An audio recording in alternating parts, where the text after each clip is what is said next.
ஆண்டவராகிய இயேசு கிறிஸ்துவின் நாமத்தினாலே மீண்டும் இந்த நேற்றொரு நிகழ்ச்சியில் உங்களை சந்திப்பதில் ரொம்ப சந்தோஷம். இந்த வாரத்தில் சில முக்கியமான சம்பவங்கள்லாம் நடந்திருக்கிறது. அதை குறித்து தான் நம்ம பார்க்க போகிறோம். வாங்க நிகழ்ச்சிக்கு போகலாம். முதலாவதா என்ன அப்படின்னு கேட்டிங்கன்னா, உலகத்தில் 2 தேர்தல் ரொம்ப இம்பார்ட்டண்ட்டாக பார்க்கப்படும். உலகத்திலேயே எது அப்படின்னு பார்த்தீங்கன்னா, ஒன்று அமெரிக்க அதிபர் தேர்தல், இன்னொன்று ரஷ்ய அதிபர் தேர்தல். இந்த வருஷம் இருக்குது பார்த்தீங்கன்னா 2024, ஏறக்குறைய 44 நாடுகளுக்கு மேலே தேர்தல் நடக்குது. அதாவது இந்த வருஷத்தில் அத்தனை நாடுகளுக்கு நடக்கிறது ஒரு பெரிய விஷயம். அதில் குறிப்பாக இந்த வருஷம் அமெரிக்க அதிபர் தேர்தலும் நடக்குது, ரஷ்ய அதிபர் தேர்தலும் நடக்குது.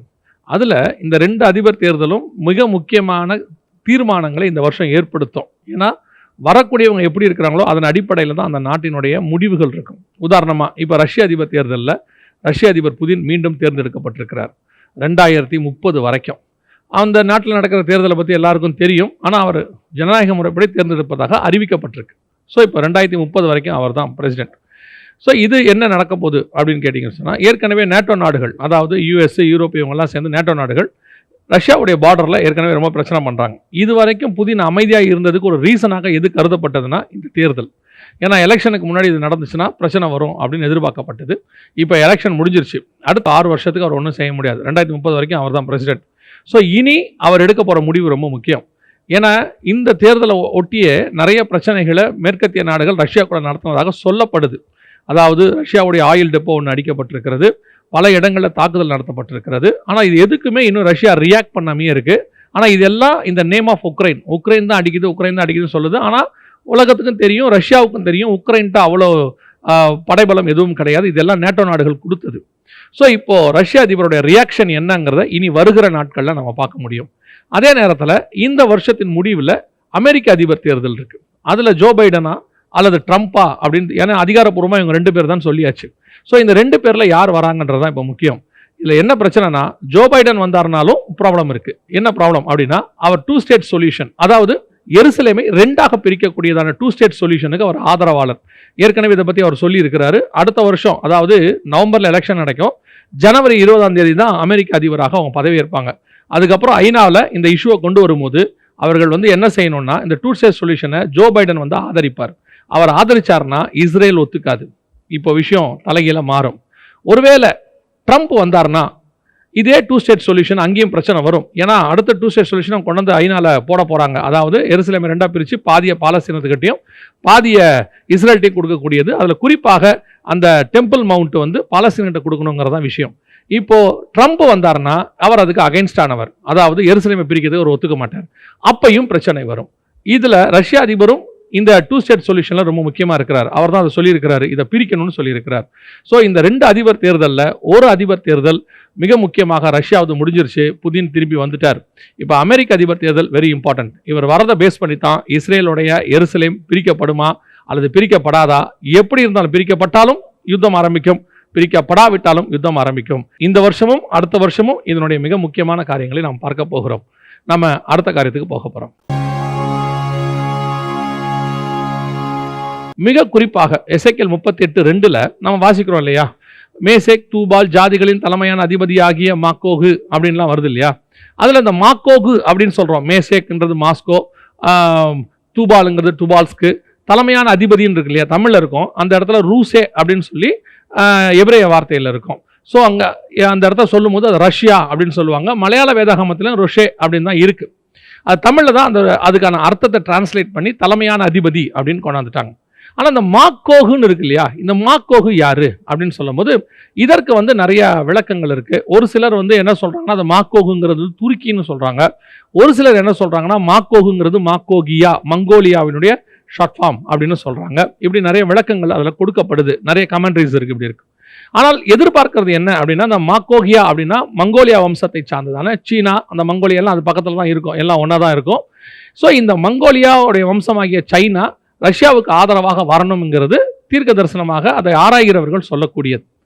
இது எந்த அளவுக்கு வசனத்தின்படி சரி என்பது தெரியல, ஒவ்வொருத்தரும் ஒவ்வொரு கமெண்ட்ரியில் சொல்கிறாங்க. ஆனால் இப்போ என்ன நடந்திருக்குன்னு கேட்டிங்கன்னா, சைனா வெளிப்படையாக ரஷ்யாவுக்கு ஆதரவு தெரிஞ்சிருக்கு. சைனாவுடைய டிஃபென்ஸ் மிலிட்ரியிலேருந்து கொடுத்துருக்கிற ஒரு அறிக்கையில் அவங்க என்ன சொல்கிறாங்க அப்படின்னு கேட்டால், ரஷ்யாவை நேட்டோ நாடுகளோ யூஎஸ்ஓ தாக்கினால் யூஎஸ்குள்ளேயும் நேட்டோ நாடுகளுக்குள்ளேயும் எல்லா இடத்திலும் அடிக்கக்கூடிய அளவுக்கு சைனா ரெடியாக இருக்கிறது அப்படின்னு சொல்லியிருக்கிறாங்க. இது வந்து ஒரு மேஜர் மூவ் தேர்ட் வேர்ல்டு வாருக்கு. இப்போ நம்ம சொல்லி கொண்டிருக்கிறோம் இல்லையா, உலகம் வந்து தேர்ட் வேர்ல்டு வாரை சந்திக்க போக போகுதுன்னு சொல்லி. இப்போ மேஜர் பெரிய 2 நாடுகள் ரஷ்யா அமெரிக்காவுக்கு ஈக்குவலாக இன்னொரு நாடு இருக்குன்னா சைனா தான். ஐநா சபையில் வீட்டோ பவர் இருக்கிற 5 நாடுகளில் ரஷ்யாவும் சைனாவும் ஒன்று. ஸோ இவங்க இப்போ என்ன முடிவெடுக்கிறாங்க அப்படின்னா ரஷ்யாவுக்கு ஆதரவாக இறங்க போகிறதாக முடிவெடுக்கிறாங்க. ஸோ இது மேலும் எசேக்கியேல் 38ஆம் அதிகாரத்தில் சொல்லப்பட்ட தீர்க்க தரிசனத்துக்கு வலு சேர்க்கிறது. இப்போ இன்னும் கொஞ்சம் தீவிரமடைகிறது.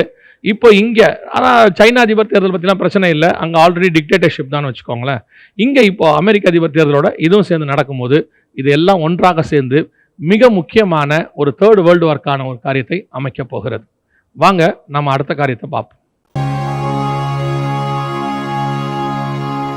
இப்போ நம்ம ஏஐ டெக்னாலஜியை பற்றி ஒரு மிக முக்கியமான விஷயத்தை சொல்லிக்கிட்டே இருந்தோம்.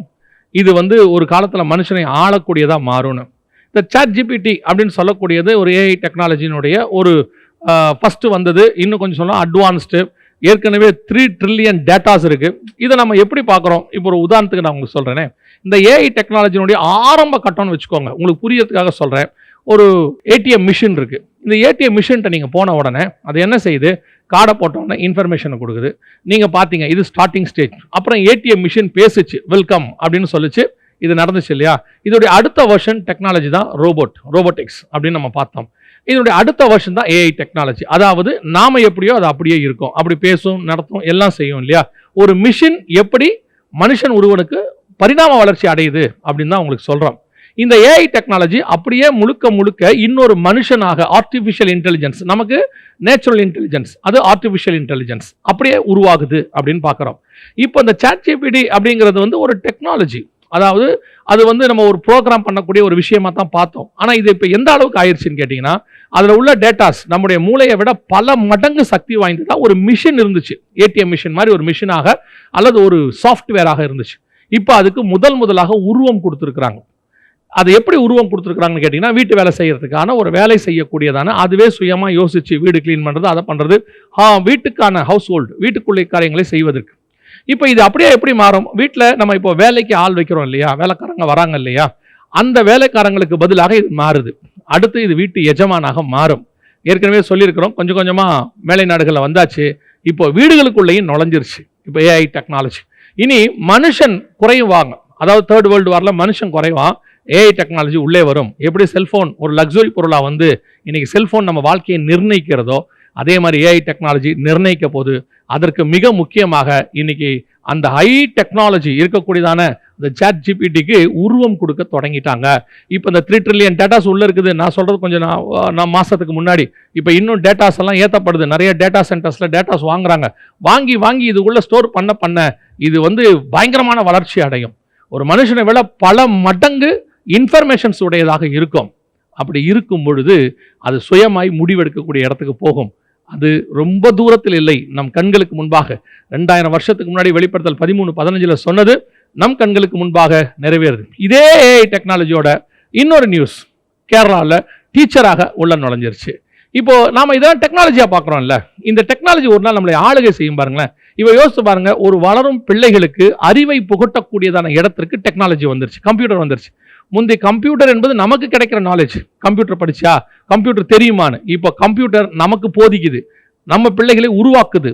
அப்படியே வயசு வருஷாவா நடக்குது. உங்களுக்கு புரியும்னு நினைக்கிறேன். மிக மிக கடினமான ஒரு மோசமான உலகத்துக்குள் நாம் நுழைந்து கொண்டிருக்கிறோம். நம்முடைய பிள்ளைகளும் நம்முடைய பேர பிள்ளைகளும் கர்த்தருடைய வருகை தாமதித்தால் மிக மோசமான மிஷின் கையில் மாட்டிக்கொண்டிருக்கிறவர்களாக இருப்பார்கள். தப்பிக்க வழி இல்லாதவர்களாக இருப்பார்கள். முழுவதுமாக கண்ட்ரோல் பண்ணக்கூடிய இடத்துக்கு அவங்க போவாங்க. இப்போ சைனால நீங்க போய் பார்த்து, இதோட ஒட்டின இன்ஃபர்மேஷன் தான். இப்போ சைனால நீங்க போனீங்கன்னா, எந்த ஸ்டேஷனுக்கு போனாலும், ரயில்வே ஸ்டேஷனுக்கு போனாலும், பஸ் ஸ்டேஷனுக்கு போனாலும் அங்கே கார்டு கிடையாது, எதுவுமே கிடையாது. ஜஸ்ட் உங்களுடைய தம்பு இம்ப்ரெஷன் தான். அதாவது முழுக்க அவங்க பயோமெட்ரிக்காக மாறிட்டாங்க. இப்போ அங்கே போகும்போது உங்களுடைய பேங்க் அக்கௌண்ட்ல இருந்து எல்லாமே நீங்க கரெக்டாக வச்சிருந்தாதான் நீங்க ஸ்டேஷனுக்குள்ளேயே நுழைய முடியும். ஒருவேளை நம்ம ஊருக்கு தெரிஞ்ச மாதிரி சொல்றேன், செக் பவுன்ஸ் ஆயிடுச்சுன்னு வச்சுக்கோங்க, உங்களுடைய சிபில் ஸ்கோர்ல எல்லாமே உங்களுக்கு பிளாக் லிஸ்ட் வந்துச்சுன்னு வச்சுங்க, நீங்க ட்ரெயின்ல போக முடியாது. இப்போ இங்க அப்படி இல்லை. இங்க பேங்க்ல செக் போயிடுச்சுன்னா நீங்க பாட்டு எங்க ஊருக்கு வேணா போகலாம், எங்க வேணா போகலாம். ஆனா சைனால போக முடியாது. ஒரு செக் பவுன்ஸ் ஆச்சுன்னா ரயில்வே ஸ்டேஷனுக்குள்ள நுழைய முடியாது. ஏன்னா உங்களுடைய அக்கௌண்ட்ஸ்ல இருந்து எல்லாமே முழுவதுமாக ஒருமுகப்படுத்தப்பட்டு ஒன் அக்கௌண்ட்டாக மாறி அது உங்க கைக்கு பாம்புக்கு வந்துருச்சு. உங்க கையை நீங்க அங்க வைக்கும் போதே நீங்க யாருங்கிறது மொத்தம் தெரியும். ஸ்டேஷனுக்குள்ள போலாமா வேணாமாங்கிறது எல்லாமே கொண்டாந்துட்டாங்க. ஸோ நாம் மிஷின் கண்ட்ரோல் பண்ணி மிஷின் நடத்துகிற உலகத்துக்குள்ளே வந்துட்டோம். அது ஆளுகை செய்து நடத்தக்கூடிய இடத்துக்கு முந்தின ஸ்டேஜில் நிற்கிறோம். ஆண்டவருடைய வருகை மிக சமீபம். ஆண்டவர் இதை சொன்ன காலங்கள் எல்லாம் நம்ம கண்ணுக்கு முன்னாடி நடக்குது. இனி காலம் கண்டிப்பாக செல்லாது. இன்னொரு மிக முக்கியமான ஒரு விஷயத்தை நான் சொல்லி இந்த நேற்று வரையும் முடிக்க விரும்புகிறேன். என்ன அப்படின்னு கேட்டிங்கன்னு சொன்னால், ஏற்கனவே சொல்லியிருந்தோம் இன்டர்நெட் பிரச்சனை யூஎஸில் வந்துச்சு எல்லாம் சொன்னோம். அதுக்கு அவங்க பல ரீசன் சொன்னாங்க. ஆனால் இப்போ நீங்கள் பார்த்தீங்கன்னு சொன்னால் ஹவுத்தீஸ் வந்து இந்த ரெட் சீக்கு அடியில் வரக்கூடிய கேபிள்ஸை கட் பண்ணதுனால ஆப்பிரிக்கா மற்றும் சென்ட்ரல் ஆப்பிரிக்கா முழுக்க பல ஸ்டேட்ஸில் இன்டர்நெட் பாதிக்கப்பட்டாச்சு. இப்போ அங்கே உலகம் முழுக்க இந்த பாதிப்பு அப்படியே கொஞ்சம் கொஞ்சமாக எக்ஸ்டர்ன் ஆகுது பாருங்கள், விஸ்தாரமாகுது பாருங்களேன். இப்போ நியூக்ளியர் வார் ஸ்டார்ட் ஆச்சுன்னா வேர்ல்டு ஃபுல்லாக இப்படி நடக்கும். சரி, இதை பற்றி ஏதாவது பைபிள் இருக்குதா அப்படின்னு பார்த்தீங்கன்னா 7ஆம் அதிகாரம் 1ஆம் வசனம் வெளிப்படுத்தின விஷயத்தில் நீங்கள் வாசிக்கும் போது பூமியின் 4 காற்றுகளையும் பிடித்திருக்க கண்டேன் அப்படின்னு சொல்லி நம்ம வாசிக்கிறோம். அதோட அர்த்தம் என்ன அப்படின்னு கேட்டிங்கன்னா, இந்த இன்ஃபர்மேஷன்ஸ் எல்லாமே நீ காற்றுல தான் டிரான்ஸ்ஃபர் ஆகிட்டு இருக்கு. நீங்கள் அனுப்புகிற அத்தனையும், அதாவது பணப்பரிமாற்றத்திலிருந்து விமானம் பறக்கிறதுலேருந்து இப்போ நீங்கள் அனுப்பக்கூடிய அத்தனை இன்ஃபர்மேஷன்ஸும் காற்றுல போயிட்டு இருக்குது. ஸோ இப்போ இன்டர்நெட் கேபிள்ஸும் எல்லாமே கட் ஆகும் பொழுது நாளைக்கு முழுவதும் காற்றை நம்புற காலம் ஒன்று வரும். காத்து பிடிக்கப்படும் போது இன்டர்நெட் முழுவதும் பாதிக்கப்படுகிறதை நாம் பார்க்க போகிறோம். அதற்கான முன்னோடியான காரியங்கள் எல்லாம் இப்பொழுது நடைபெற்று கொண்டிருக்கிறது. இதோட ஒரு மிக முக்கியமான சம்பவம் கடைசி காலத்தில் ஆண்டவர் சொன்னது தான். இந்த பூமி எதிர்ச்சிகள், கொலை நோயெல்லாம் சொன்னார்ல, அதில் பூமி எதிர்ச்சி வித்தியாசமாக ஒன்று நடந்திருக்கு. ஜப்பானில் சொல்லியிருக்கிறாங்க, ஒரு நாளில் மட்டும் 155 தடவை பூமி ஆடி இருக்குது. வித்தின் 24 hours, 24 மணி நேரத்துக்குள்ள 155 தடவை பூமி ஆடி இருக்கு. யோசித்து பாருங்க. இந்த மாதிரி சம்பவங்கள்லாம் இது வரைக்கும் நடந்ததே கிடையாது. நமக்கு தெரியும் ஒரு பக்கம் தண்ணி பஞ்சம் எல்லா பக்கமும் போயிட்டு இருக்குது. அதை விட கிளைமேட் கண்டிஷன், இப்போ சம்மர் வந்து மிக மோசமான வெயில், எல்லா இடத்துலையும் 2-3 டிகிரி இன்க்ரீஸ் ஆகும்னு வேற சொல்லியிருக்கிறாங்க. எல்லாமே கடைசி காலத்துக்குரியதாக போய்கொண்டே இருக்கிறது. அதாவது போன வருஷத்தை பார்க்கலாம், இப்போ போன வருஷம் இப்படி இல்லையா அப்படிம்பாங்க. போன வருஷத்தை விட இந்த வருஷம் மோசமாகிட்டே போகுது. கொஞ்சம் கொஞ்சமாக அதனுடைய பாதிப்பு நிலை இன்க்ரீஸ் ஆகிட்டே போகுது. அதை தான் நான் உங்களுக்கு சொல்கிறோம். ஒரு முடிவை நோக்கி இது எல்லாமே சென்று கொண்டிருக்கிறது. இது எல்லாமே நமக்கு எதை காட்டுது அப்படின்னு கேட்டிங்கன்னா, ஒன்று தான், ஆண்டவர் வருவதற்கு முன்பதாக கடைசி காலத்தில் நடக்கும் என்று சொன்ன சம்பவங்கள் எல்லாம் துல்லியமாய் நம் காலத்தில் நம் கண்களுக்கு முன்பாக நடைபெற்று கொண்டிருக்கிறது. இனி காலம் கண்டிப்பாக செல்லாது. திருப்பி நாங்கள் சொல்லிக்கிட்டே இருக்கிறோம், இது ஆயத்தப்படுகிற காலம், இயேசுவை சந்திப்பதற்கு ஆயத்தப்படுகிற காலம். இப்போ நம்ம செய்ய வேண்டியதெல்லாம் ஒன்று தான், அது இதெல்லாம் நடக்கும், இப்படி வெளியே நடந்துகிட்டே தான் இருக்கும். இயேசு சொல்றாரு, அவைகள்லாம் சம்பவிக்க வேண்டியது. ஆனால் நாம மனுஷகுமாரனை சந்திக்கும்படி ஆயத்தப்படணும். ஏன்னா வருக போகிறதான இப்படிப்பட்ட காரியங்கள்ல இருந்து யாரும் நம்மளை காப்பாற்ற முடியாது. ஆண்டவராக இயேசு கிறிஸ்து ஒருவர் மட்டும் நம்மையும் தாம் ரத்தத்தால் மீட்டு கொண்ட சபையையும் பாதுகாக்க வல்லமை உள்ளவராய் இருக்கிறார். கர்த்தருக்கு சித்தமானால் மீண்டும் ஒரு நேற்று வரை நிகழ்ச்சியில வருகை தாமதிக்குமானால் சந்திப்போம். God bless you.